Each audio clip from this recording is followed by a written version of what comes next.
میریم سراغ بازی تیم پرسپولیس و سپاهان. بخشی از این بازی رو میبینیم. حرکت بازیکن پیروزی از سمت راست، مسعود زاری توپو جلو میبره، سانتوش انجام میده، روی دروازه خوب هم میفرسته، نزدیک بود سپاهانیا هم ابتدای کار خیال پرسپولیس رو راحت کنه. هادی جعفری، عماد رضا، احسان حاج صفی ضربه از راه دور میزنه، توپش از کنار دروازه به شکل خطرناکی به بیرون میره. پژمان نوری در مرکز زمین، آقای نزدیکش هست خود پژمان نوری، نیروی کریم باقری مقابل محسن خلیلی، ضربه او به توی دروازه. چه گلی میزنه محسن خلیلی، میره و در آغوش افشین قطبی قرار میگیره. پرسپولیس 1 سپاهان 0 انجام میشه روی دروازه. یه موقعیت، یک ضربه سر از عماد رضا.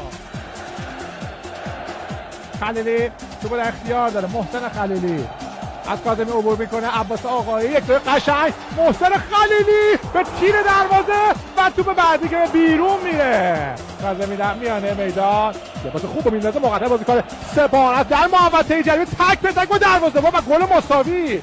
گل مساوی و احسان حاج صفی به ثمر میرسونه و ورزشکار رو غرق در سکوت میکنه. عدیده بیچون چرای تیم سپاهان حساب کار 1-1 مساوی میکنه. آخرین بخت تیم پرسپولیس باشه.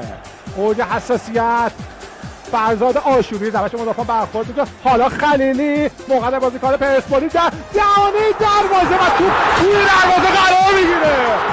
چه زمانی گل میزنه این تیم پرسپولیس،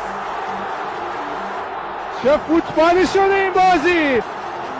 دقیقه 96 قهرمان لیگ عوض میشه. چه خبر ورزشگاه آزادی، افشین قطبی رو یکی باید جلوشو بگیره. یه هوادار اومده اونجا سراغ مهدی واعظی، نگاه کنید چه پایان دراماتیکی داشت این مسابقه. اوج شادی برای هواداران پرسپولیس.